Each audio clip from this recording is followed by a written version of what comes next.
And we are back. Sip your water, Bryan Broaddus, please. I'll sip my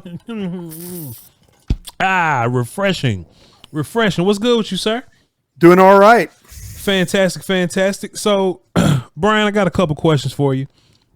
Shouts out to my audience, everybody tuning in, showing love, supporting. They love when we do this, Bryan, so we love to do what they like to watch, okay?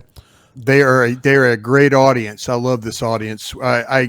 Folks, I do go through the comments. If you have one, I can be a little sensitive, but if somebody asks me a question, I'll try and reply back to you. So, yeah, I made the mistake though the other day. Voch, before we get going, I have to tell on myself here. Please.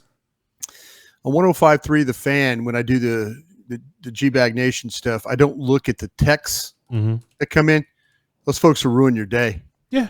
They'll ruin your day. Yeah. You know? So I did that show with Will Steele the other day. Will's texts all show.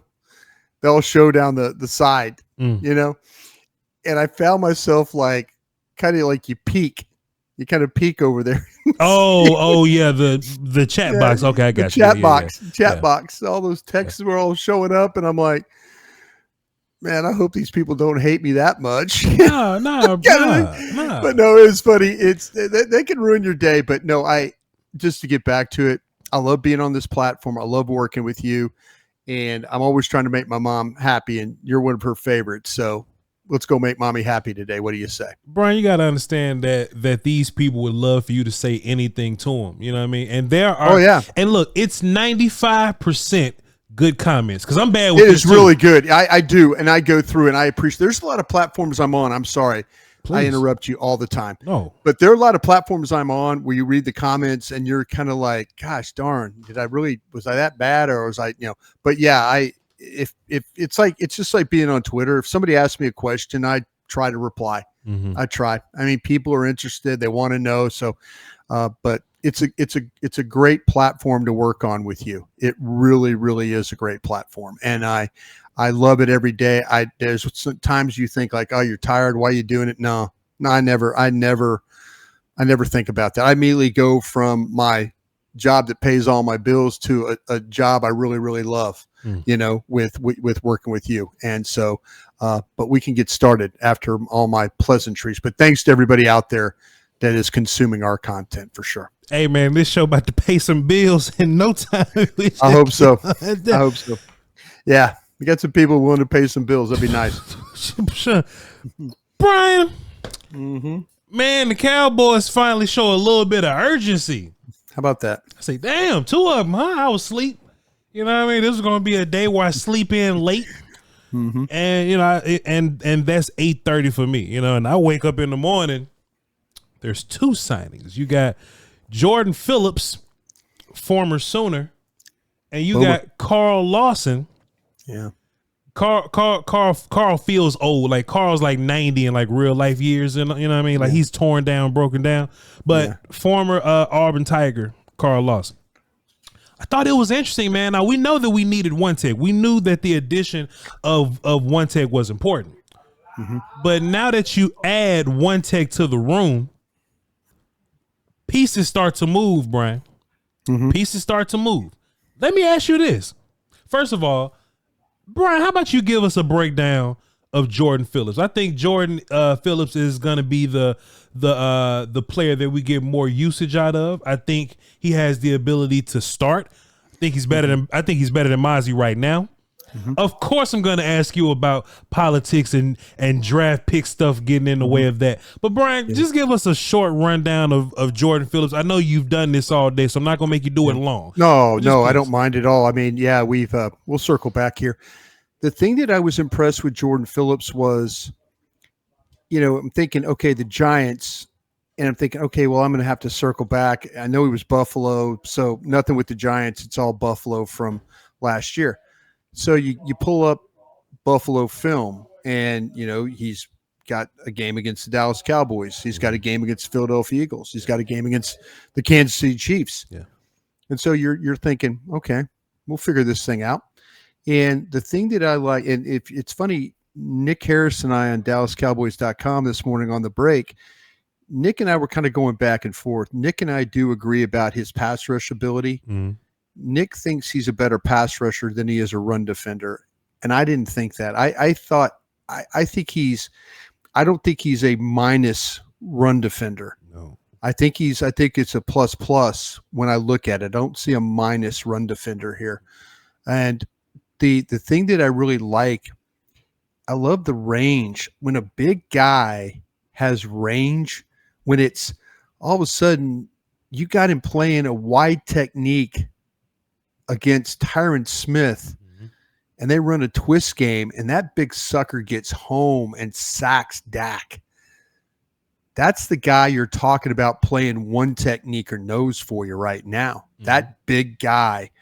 And there were a couple different times where Kansas City, Philadelphia, I mean, he was a handful for Kelsey and those guys in Philadelphia.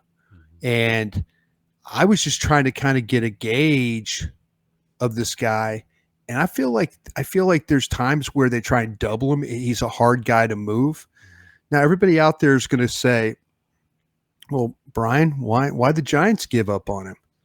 Well, the Giants are in a situation right now where they've got some young players. They got some young defensive linemen. They've got some young tackles. And, maybe the guy doesn't fit. Maybe the guy didn't fit in. Maybe when they signed him, he was a fit. Now he's not a fit. It happens. It happens with these teams. And sometimes you say, well, we just get what we can and move on. Dallas has a need at the one technique or the defensive tackle. That you and I have talked about it a bunch.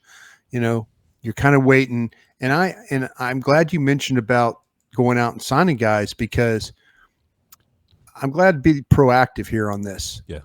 Don't wait. If there's somebody you could bring in here, veteran player, and he can give you something. Personally, Hankins, as good as Hankins was, Hankins didn't rush the passer like this guy. No. And I'll tell you what, Voch, it's late in the Philadelphia game. There's 30-something seconds left. Buffalo's trying to protect a lead. They got their nickel guys on the field, but they got this guy on the field rushing passer. Sure. I mean, he's rushing Hurts late in the game. Usually you're taking big dudes off the field and throwing a bunch of fast, quick guys out there. But this cat's out there playing. Mm-hmm. He gave Tyler Smith a little problem. He gave Broaddus problem. He gave Tui the problem at the Kansas City. He gave Kelsey some problems with the Philadelphia Eagles. Now if he plays at that level, the Cowboys stole him one here.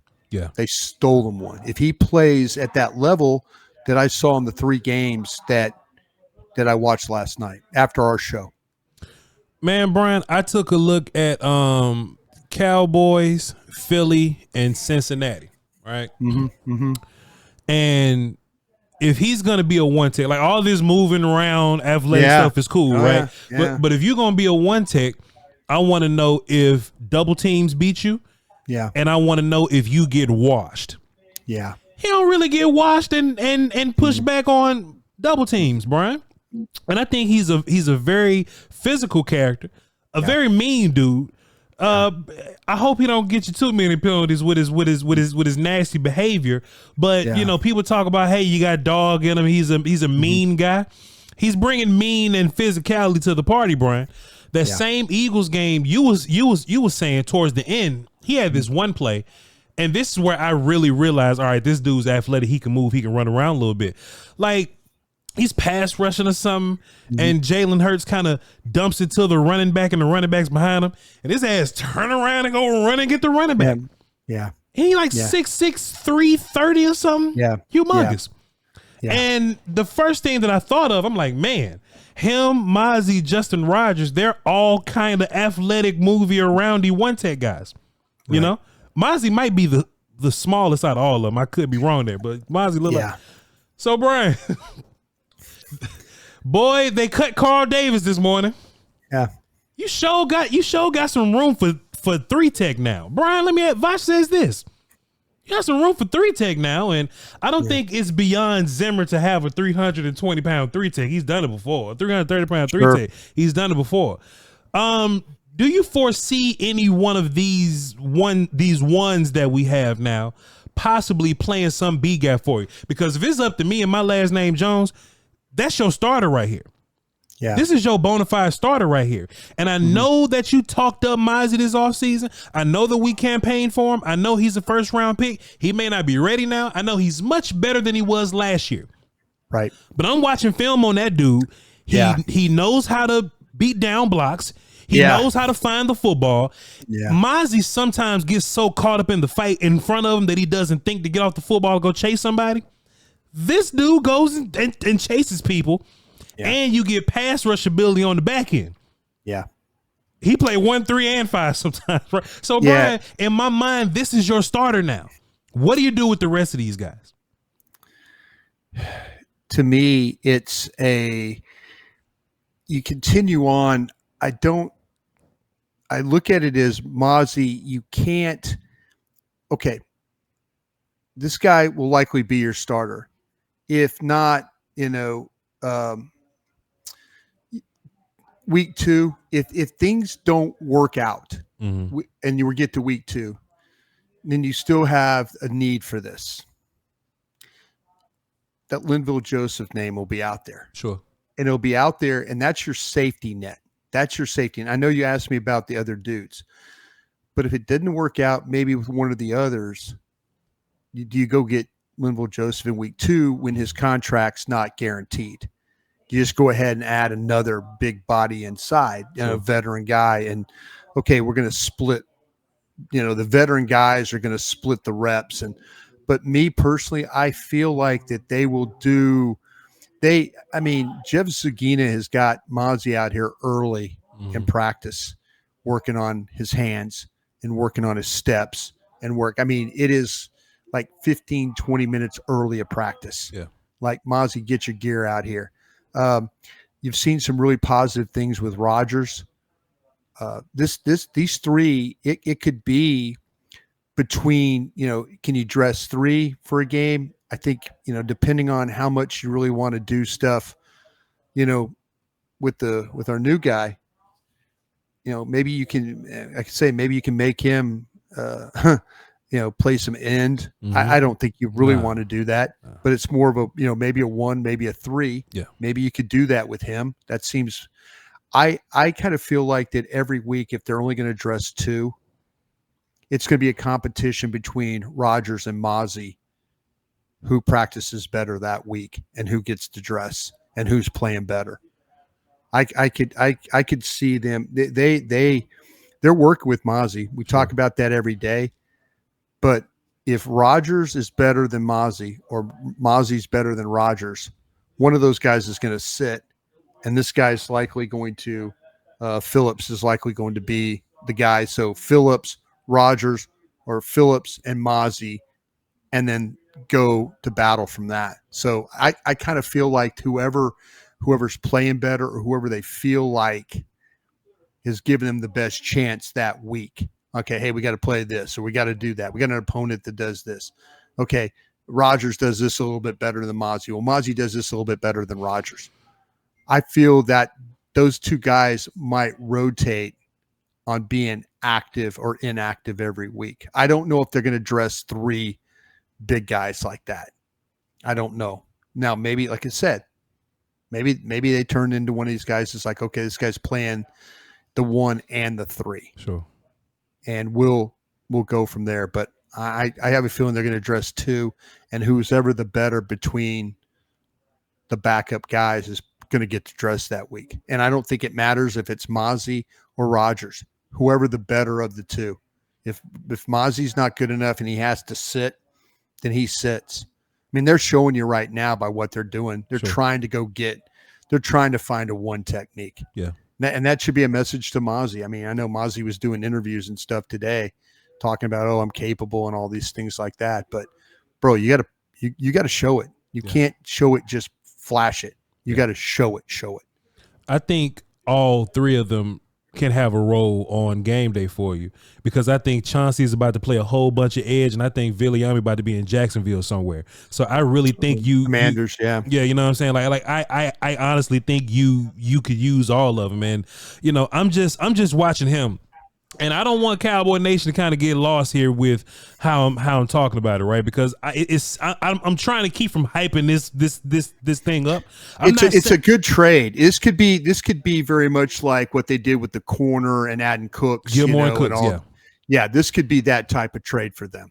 I'm watching this film, Bryan, and all I can think of in my mind is our friend going, tater tots, Bryan, fish sticks. Yeah, we're one tech away from being. She wasn't wrong. Tater tots, bro. And I'm just if that's the dude, you show me the tape of that dude. That dude's keeping your linebackers clean. Plus he's not just a guy that's only gonna play 15 downs for you a game. Right. You know what I'm saying? He's gonna be in the high 20s up there. Like when I pulled up his plays on my site. And this was, he had 418 of them I could have looked at. Man, 418 snaps that I could have looked at for him. And that was only playing through the Cowboy game. Mm-hmm. There was a whole month of the season left. Yeah. That he didn't, a regular season that, he didn't play. Yeah. And so, to me, actually maybe 2 months, but he can play a lot of snaps. I like what you're saying there. I don't know if I think they're gonna figure out the backup three. I think that's Rodgers. I think that's Rodgers or Mazi sometimes. Yeah. Yeah. And then plus in passing downs, they're gonna find some B gap work out of Nealon and Lawrence. That's yesterday on the goal line, and yesterday on the goal line we talked about it a little bit. They put Nealon inside, so it was Tank, Nealon, Osa, Parsons. That was their goal line front when it was okay. You're like, okay, you're in an obvious passing situation down there, and I think that's going to be something that we'll see them play in the field when they play some nickel. Mm-hmm. I think that's the configuration we might see. What was the holdup with Carl Lawson? I know he was working out the same day that Shaka Tony, Muhammad, and the other player was here or whatnot, but he kind of got signed 2 weeks later, 3 weeks later. What's the separation there? Do you think that the Joneses and them was like, okay, well, we're just gonna roll with Tony and Muhammad, and then they just rolled out of bed when they said, let's go ahead and call Lawson just to make sure that we're clear at edge. The great thing about living here in Oxnard is that I can walk after our show and walk over and ask somebody that'll know that. And I'm sorry that I didn't have a chance to do that today. My gut feeling was it was a financial situation that they went with Tony and Muhammad as, okay, they'll just sign guys, they'll just sign. And maybe that Lawson wanted a little more. And it got to the point where hey, we got to do a little bit better here. Or it could have very well been, and I'll get the answer for us, that Lawson said, if I don't sign with Dallas, I know he worked out one other place, I think, but if I don't sign with Dallas, I might not sign. So I think he took the opportunity to jump in, but it could be a situation where Dallas also said, okay, listen, I know you asked for this. Yeah, we'll pay you. We'll pay that. So I'll ask some people in the know tonight and circle back with you on that and let you know. Also, to ask them if they'll answer the damn question, just ask them. You know what I'm saying? Just throw it out there. Is this because they've seen something in players that are out there right now? Because the Cowboys very much so want to see some practices and some games before they do anything, right? And they're like, man, we're gonna roll with Mazi. He's a first round pick, and they're going, but we're gonna give up draft capital, something that we don't do, even if it's a 2028 eighth round pick. We typically don't give them away like that, right? Or they thought they were going to have a little faith in Tony. I think Muhammad would be fine, but they saw Tony and went, I think they clearly. I do appreciate them being proactive, and people are probably saying, well, Mike Zimmer's being proactive here. I honestly think I'll give credit to Will McClay here. Sure. Because I think Will McClay's looking at his roster, and he's got some, we've talked about this, edges, tackles, running backs. I got people now asking me, okay, who's the next running back they're going to go after? Is there something that could, and that very well could happen. I'd like to see Mike McCarthy, at least this weekend, be committed to running the football now that they've got all these guys back. Now that they've got, Deuce Vaughn running again, and Royce Freeman back in the lineup, and Snoop Connor, and I want to Pete. Okay, you got all your guys healthy. Now it's time to sort this thing out. Is it the backs? Is it the line? Is it the tight ends? Is it the play caller?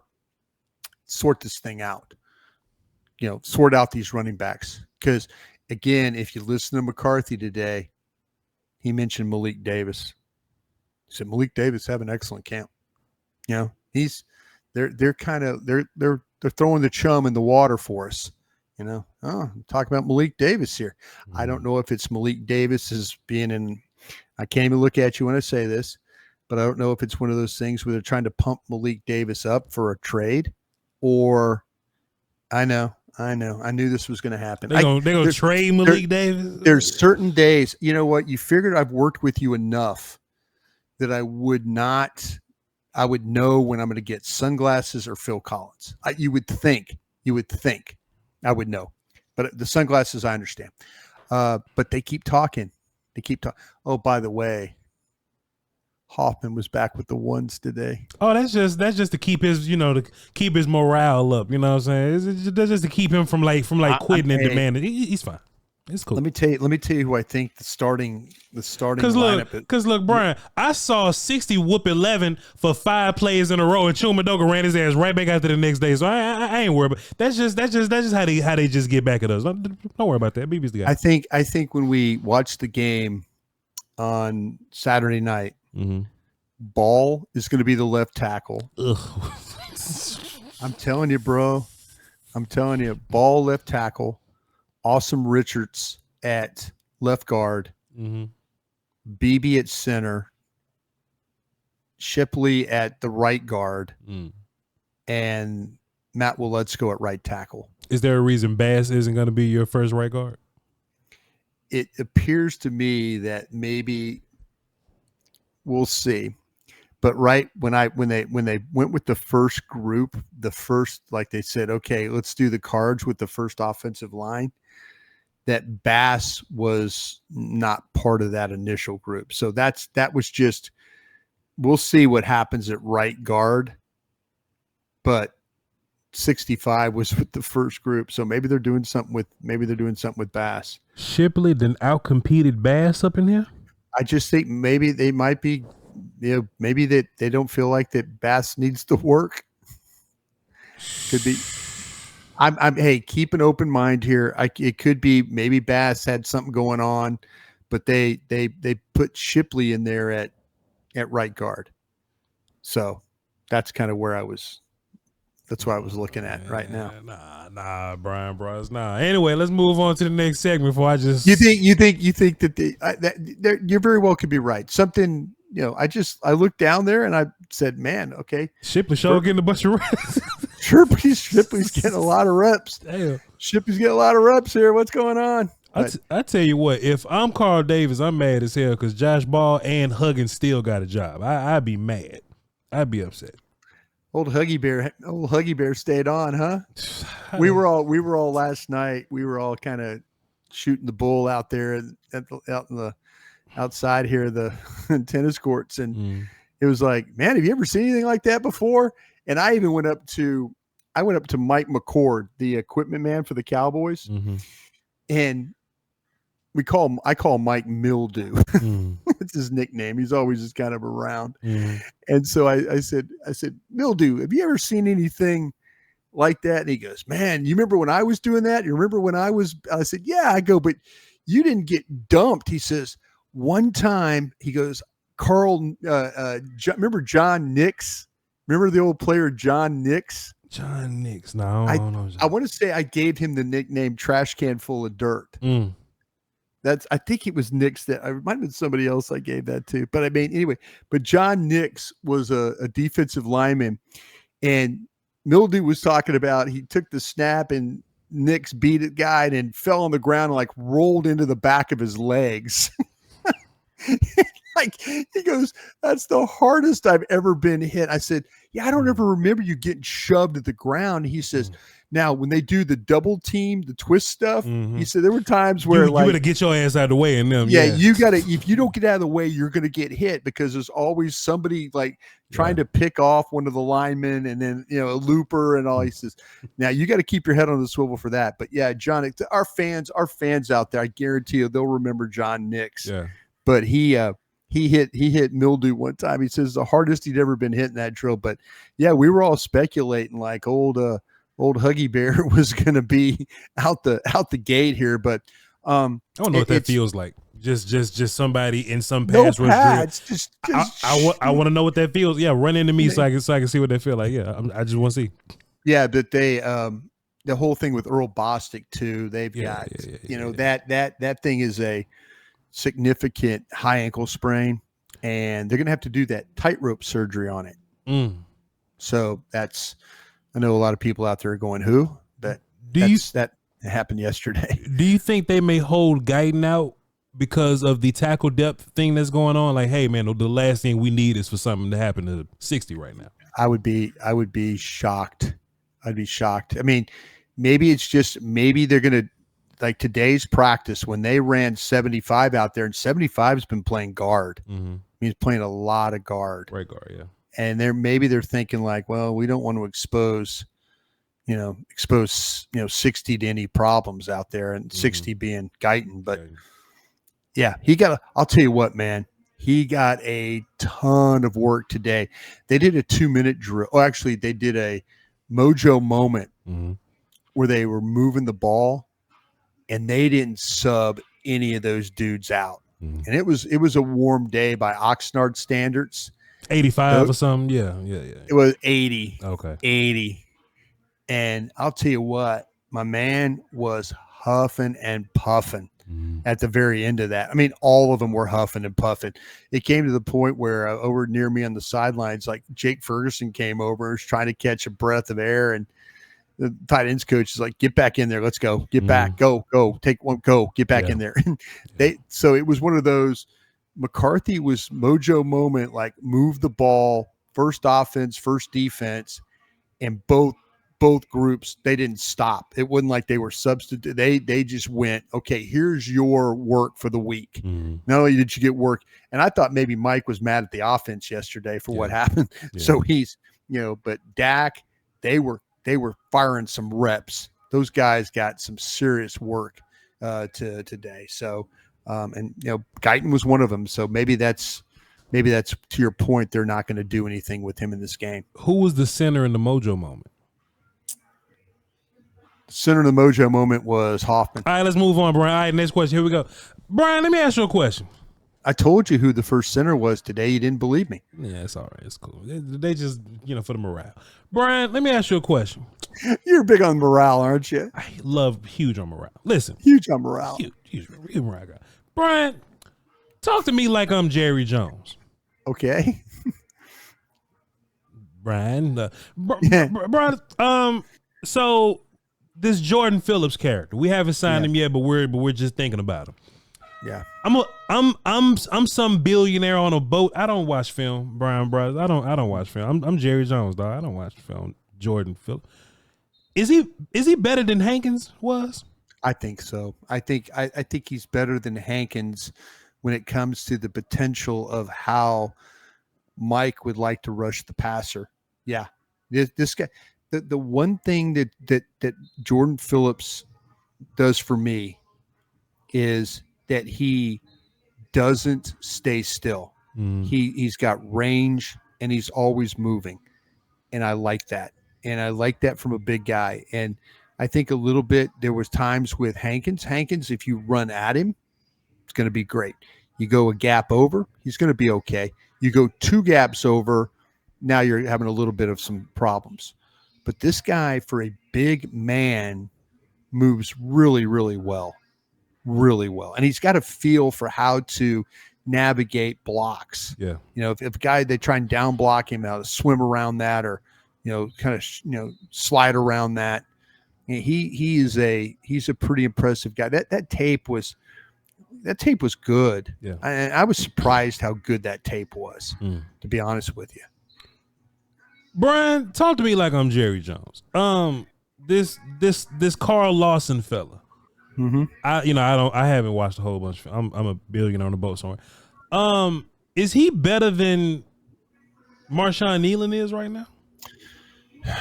You know what? The thing, when I watched Carl Lawson, it was New York Jet film. He's 29 years old. He still has some initial quickness. He doesn't have – I felt like that he played the run better than he played the pass. For ages, he was always a really good pass rusher. There were things with the Jets where – and this happens to a lot of these edges – they're just, unless you're Micah Parsons or that guy in Cleveland or Watt or these people that can just take those tackles and put their head down and run them all the way to the quarterback. This Carl Lawson can't do that. He needs to play. He needs to win the edge and he needs to close. He needs to close and get that shoulder, get that, say he plays a lot of right end. Yeah. And so he's rushing and he's the ability to turn and bend, but to get his left shoulder underneath the blocker and get to the quarterback, that's what Carl Lawson needs to do. Because when Carl Lawson runs right down the middle of these defenders, he is terrible. I could block him when he goes right down the middle of me, but he needs to work a little bit more on that edge. The run defending stuff I thought was good. I really did. I was thinking, okay, this guy's just like this rush pass, that kind of thing. No, this guy will play with a little purpose as a run defender. So Bryan, just talk about like, if he was on the team last year, would he get more reps than Dorrance? Will he be more of he's out there with Fowler type guy? Like, where would you place Lawson in this lineup so I can know how much money to give him? Yeah, Fowler, better pass rusher. Lawson, better run defender. Makes sense? Yeah. Armstrong, better. But I think the pass rushing part would probably be better than the run defense. I think there were times where that right end, they had a little bit of an issue over there. The right end, they didn't get the linebacker. They didn't have really the linebackers the safeties with Bell and stuff like that. Did the best they could. But you got that right end. You've got a corner over there that really, Diggs doesn't always want to be that guy. So when you have an edge that gets worked and you have linebackers that can't fill or a safety that can't fill, and then you got a corner that plays wide, you're going to have some issues playing run defense. And so to me, that was a little bit with Armstrong. That was up the field. Oh, wait, they're coming inside of me. Sam Williams was, I thought, the most egregious when it came to up the field. I can't redirect to get back. Yeah. Carl Lawson can do that. Carl Lawson can get up the field, redirect back, and get in on a play. That's what he can do. Yeah. So to me, I kind of feel like that maybe the better pass rushers will be Armstrong and Fowler. The run defenders, I think that maybe you're probably looking at Lawson a little bit better there. A little bit more of a complete player. We've talked that too about Nealon. A little bit more of a can play the run, can play the pass guy. Sure. Okay. So what it sounds like to you, if you in charge and I'm Jerry Jones, is that Phillips comes in and he's the best one tech that we have right now. And Carl Lawson is probably going to get 10 or so snaps a game, maybe like 15. And Lawson may have to get 10 to 15, just to try to keep him healthy later on down the season. So that's basically what it sounds like. Yeah. Yeah. I kind of feel like I really do like what they've tried to do with Nealon. I mean, that kid is, you talk about somebody that, that makes you, the next time you're working on the draft, you kind of understand if you see a guy like Nealon again, that you might maybe need to dig in a little deeper on that one. Yeah. Good player. Man, Bryan, this was a fantastic exercise, man. Pretty cool day. You let me down with this Hoffman news, but they trying to do him. They're just trying to hype us up a little bit, morale. But what are we looking for in the game Saturday? And this is gonna be a late ass game too. So what are we looking for in that game? Well, not for you, sir. Absolutely, it's gonna be right on time for you. Right on time for me. It's gonna be late for us. Yeah. What are you looking for? Yeah, they weren't particularly good on offense, and I think that's why the offense had to come out. I think that's why Mike did what he did to the first offense today. So I think he made his point. You're going to see initially probably the same thing. You're going to see Cooper Rush to start. Then you're going to see a lot of Trey Lance from that point on. They've got all the staple of running backs healthy, so they're going to go probably try and do a little bit more. I don't think you'll see Trey Lance throw the ball 40 times this game. Yeah, I would be surprised if that's the case. They need to kind of figure out what they have in Deuce Vaughn, what they have in Malik Davis, what do they have in some of these guys? What's the order? Is any one of these guys going to cut themselves? Is somebody going to make a mistake that, we're going to move on from? What kind of group do they really have? They're going to need to figure out what's going on with the offensive tackle stuff. Ball, that's probably asking a lot for him playing that left tackle over there, because he's been a guard and he hasn't been terrible at it. Sure. But they've got some things going on. These wide receivers, I think it's still up for grabs. Yeah. I think it's still up for grabs. I think, with Cropper, with Cropper's a situation where, he's fighting for this, for the opportunity here. Billy Johnson, he's fighting for an opportunity here. Flournoy, even though he was a draft pick, he's fighting for an opportunity here. This Kelvin Harmon, who we really hadn't seen at all in practice. Matter of fact, he very rarely makes any plays in practice, and then he has two kind of nice catches in the game. So you're like going, okay, well, he looks more like a practice squad guy.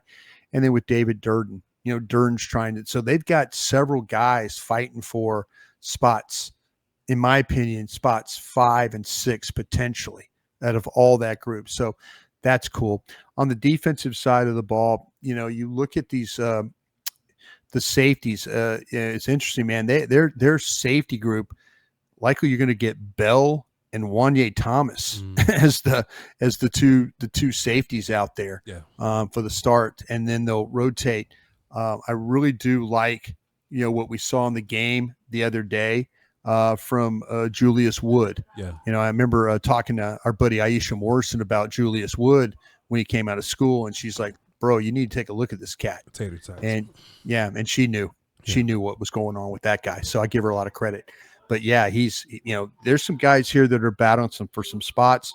We'll see too with Andrew Booth. Andrew Booth got some work today down in the red zone, and he got a defensive holding call.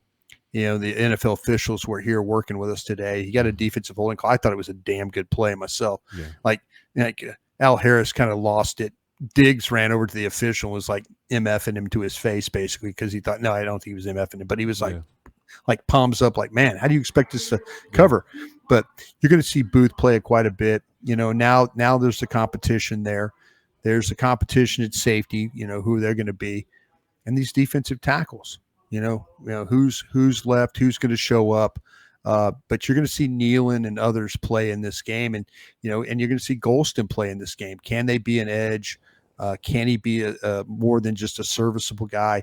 I think Fehoko is playing for his next gig somewhere. I think he's playing to be somewhere else. But there's a lot of things that you could kind of run into today. Matter of fact,